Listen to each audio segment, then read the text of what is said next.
আমি মসজিদে ইমামতি করি, কুলুবাড়ি আমার মহল্লা। Colon cancer. 21 দিন পরে কত টাকা দেওয়া লাগবে? এই তো 30 থেকে 35 হাজার। আমি যে অবস্থায় আছি, আমার দ্বারা এই চিকিৎসা চালানো সম্ভব না। তো আল্লাহ যেন আমার এই চিকিৎসার ব্যবস্থা করে, যেন সবাই যদি সাহায্য সহযোগিতা। আচ্ছা ভাই, আপনার বাসা কোথায়? বাসা হচ্ছে, এখন বাসাবো আমার মামির বাসায় আছি। তো এখান থেকে থেরাপিতে আসছি, প্রথম হোটেলে ছিলাম। গতকালকে মামির বাসায় আসছি, ওনারা আসছেন। আর বাড়ি হচ্ছে কুমিল্লা, কুমিল্লা মুরাদনগর থানা, কোম্পানিগঞ্জ পোস্ট। আর কুলবাড়ি হচ্ছে আমার বাড়ি, এখানেই আমরা বাড়ি করছি। আর সেটা হচ্ছে নাজত আলী সরকার বাড়ি মসজিদে ইমামতিতে আছি, মোটামুটি প্রায় 2 বছর পার হয়েছে, এখনো এখানেই আছি। তো এখন অসুস্থতার কারণে ছুটি নিয়ে আসছি আর কি। তো আপনার মানে ডিজিজটা কি? ক্যান্সার? তোমার কি ক্যান্সার ক্যান্সার? হচ্ছে সি এর একটাম যেটাকে বলে। এটা কতদিন ধরে এটা আসলে অনেক আগ থেকেই নাকি সমস্যা হয়েছে, টিউমারটা ধরা পড়ছে? ধরা পড়ছে এই গত ঈদের 1 সপ্তাহ আগে। আমি চিকিৎসায় পরীক্ষা নিরীক্ষা করছিলাম, ওই পরীক্ষার রিপোর্ট আসছে। আর 7 থেকে 8 মাস আগে থেকেই রক্ত যায় নিয়মিত, ইয়েতে ওয়াশরুমে গেলেই রক্ত আসে। তো প্রতি মাসে কি ব্লাড দেওয়া লাগে? না, যে ব্লাড লস হচ্ছে? ব্লাড লস লস হচ্ছে এখনো দেয়নি, ডাক্তার বলছে সামনে লাগবে। সামনে লাগতে পারে। জি, লাগবে অবশ্যই। কেমোথেরাপিটা দিলে অবশ্যই লাগবে। এখন প্রতি মাসে কয়টা কেমো দেওয়া লাগবে? এটা প্রতি মাসে প্রায় 2টা করে, খরচ কত? 21 দিন পর পর। এখন আজকের শুধু এই ওষুধপত্র আনতে আমার প্রায় 30,000 টাকা লাগছে। আজকের ওষুধপত্র আনতে 30,000? 30,000। এরপরে তো যাতায়াত খরচ আছে, হোটেল খরচ আছে। মানে প্রতি মাসে দেওয়া লাগবে? জি। কেমো প্রতি মাসে তো দেওয়া লাগবে। দিন পর, 21 দিন পর পর দেওয়া লাগে? 21 দিনের মাথায় এই থেরাপিটা দিতে হবে 1,000 টাকা। 21 দিন পর পর লাগবে? জি। তাহলে তো আপনার আর্থিক অবস্থা বেশ ভালো না। না, আমার মসজিদের বেতন আমি 8,000 টাকা বেতন পাই। মাত্র 8,000 টাকা? মাত্র 8,000। ইমাম খতিব? হ্যাঁ, ইমাম খতিব মানে মসজিদের ফুল দায়িত্ব। আজানও দেন? আজান মাঝে মধ্যে আমি দেই, আর বেশিরভাগই মুরব্বীরা দেন, অনেকে আছে না আজান দেন। তো এই 8,000 টাকা বেতন, আর কিছু টিউশনই ছিল, তো এখন অসুস্থ হয়ে তো সবই বন্ধ হয়ে গেল, যার কারণে।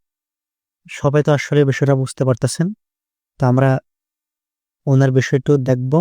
আর উনি কি বলে এই কথাগুলো একটু গুরুত্ব সহকারে শোনেন। তা করি, ইনশাআল্লাহ আমি চিকিৎসার হচ্ছে বাঞ্ছতে তার সবার কাছে দোয়া চাই, আল্লাহ যেন আমাকে সুস্থ করে। আপনারা দেখেন, একটি কেমো যাচ্ছে, সো এরকম কেমো 21 দিন পর পর পাবে। তো একটি কেমোর দাম 30,000 টাকা। সবাই একটু বিষয়টা দেখেন। আর প্লিজ সবাই সাহায্য করবেন, সামর্থ্য কোনো মিলিলাম।